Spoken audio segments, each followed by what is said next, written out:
wonder who that could be. Hello, it's me, your shoulder pain. Are you kidding me? If I knew, I would have never opened the door for you. Well, you did, and here I am. Oh, so what do you want? But first of all, no need to be so abrupt and rude with me. I didn't come here to be treated that way. So why are you exactly here? I don't need this shoulder pain. I can't sleep at night. I wake up every time I roll on my shoulder. I can't lift my arm up to reach a shelf. I can't put my hand behind my back. I can't even do my hair. You're really ruining my life. But that's why I'm here to talk to you. I know as your pain, I can be scary, but once you get to know me and learn about me, hopefully you won't be so mad at me. What could you possibly say to me to make me feel better? You're the reason I feel so miserable. I wake up with you. You're there throughout the day. I think about you a little less when I'm distracted, and there you are again when I'm trying to go to sleep. Don't you want to know why I'm here? I don't really care. I just want you to leave me alone. Well, if you understood why I was here, you would perhaps become more understanding and perhaps maybe kinder to me. Okay, fine. Tell me, why are you here? First, let me ask you, what do you know about frozen shoulders so far? I don't know much other than it came out of nowhere. My doctor said it will need therapy and it will take some time to get better. But the frustrating part is that the pills he gave me didn't even work. I've tried heat and ice and so many different rubs and cream, still nothing. I can't seem to do anything to get rid of you. Would you like me to tell you a bit more about your condition? Sure, tell me, as long as it helps me get better. Well, first of all, the cause of frozen shoulder, which is also known as adhesive capsulitis, is not known. But the majority of people who experience this condition are women in their 40s and 50s. Why women? Don't really know, other than it's often associated with menopause. So perhaps related to various hormonal changes. But mind you, though less common, men or younger women get this condition also. What did I do wrong to get a frozen shoulder? You didn't do anything wrong, so stop blaming yourself. Just make sure that you see a doctor to get blood work done, in case you haven't so far. And why do I need blood work for? Well, those with diabetes are 5 times more likely to get a frozen shoulder, and people with thyroid issues are also at a greater risk. Oh, okay. I can do that. What if I don't have diabetes and my thyroid are all good? What else? Well, just get an x-ray also to make sure that the bones are okay.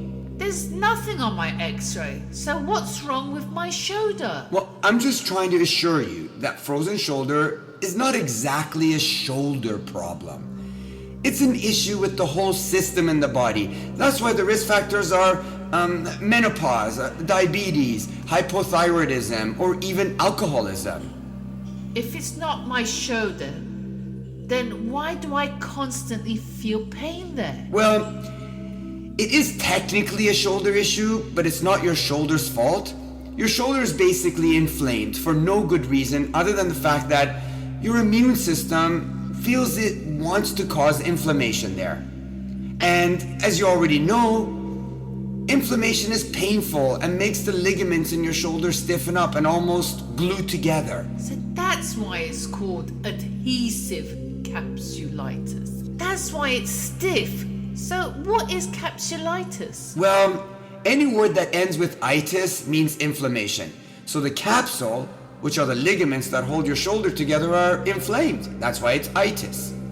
Okay, I understand my shoulder is inflamed for no good reason. Now, what can I do to make it better? Well, that's unfortunately a little challenging. If your pain is severe, constant, and disrupts your sleep, I recommend that you see a doctor to consider an injection to help calm down the inflammation. Okay, I'll ask my doctor about that, but I'm hesitant about that. What else can I do?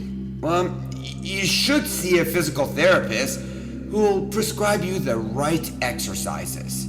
I saw someone who really pushed hard on my shoulder to try and stretch it, and it actually made me feel worse. I don't suggest any aggressive stretches that cause you severe pain, as it defeats the point. I do suggest gentle stretches as tolerated. Think of it like a Goldilocks phenomenon. Not too hard, not too soft, but just right. I'm so confused. Let's make things simple. I have 4 positive news for you and 1 not so good news. Go ahead. Give me all the good news first. Firstly, your shoulder will be 100% okay again, so we can both be optimistic. Well, that's good to know, because I sometimes lose all hope and become really sad. Secondly, you only get it once. It's like chickenpox. Your shoulder will build immunity to it and never gets it again. Well, I guess that's kind of good news. Could I get it in my other shoulder at some point in the future? Well, we don't want to talk about that.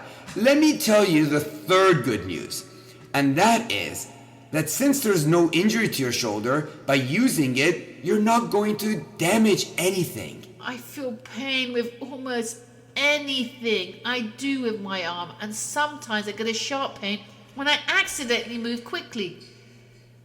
You mean I'm not damaging anything every time that happens? Nope. Believe it or not, the pain is not damaging anything. So hopefully that can assure you a bit. Perhaps a bit. But you're still a pain and I don't like you, even if you're not damaging. What's your 4th positive news about my condition? This is perhaps my best news of all. You should use your shoulder as much as possible.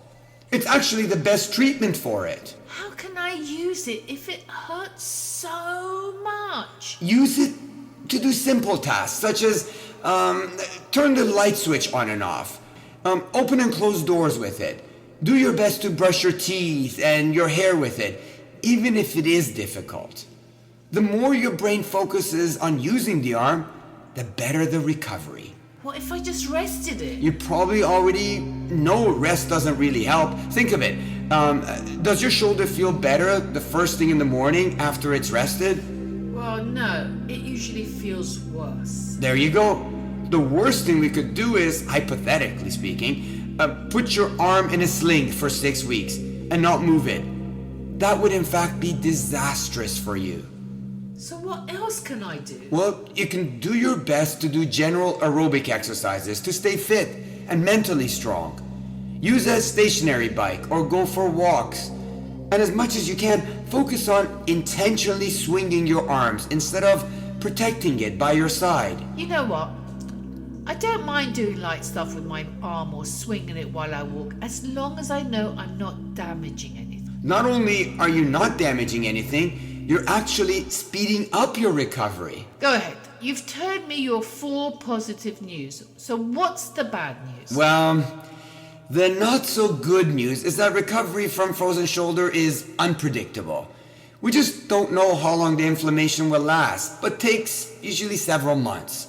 I wish it didn't, but it does. That is terrible news. You mean I have to continue to cope with this pain? Unfortunately, yes. But as I said, it will get better and faster with the right treatments. So what is the right treatment? What can I do in the meantime? Exercise and move it as much as possible. That's why I said you should see a good physical therapist who will help you with the right stretching and strengthening exercises. What about acupuncture? Well, acupuncture may help temporarily reduce the pain, but won't replace exercising. What if it's too sore to even move it? Well, then as I said, see your doctor and seriously consider an injection or possibly hydrodilation, which is a form of injection that helps stretch the capsule. Again, talk to your doctor about that. Why don't I first see how the exercises work out? And I'll use my arm for the next few weeks and see how things go. I think that's a great idea. Just be patient and take it one day at a time, and you'll be okay. You know what? I need to apologize to you. I seriously doubted that you could make me feel better when you first came in. No apologies needed. I'm used to it. After all, I am pain. I actually feel better. I'm more hopeful. Suddenly, I'm not as afraid. So thank you. I'm gonna go for a walk now and swing my arms as you suggested. Can I come along too? Do I have a choice? No, not really, but I promise to, and I'm gonna go on and on with you.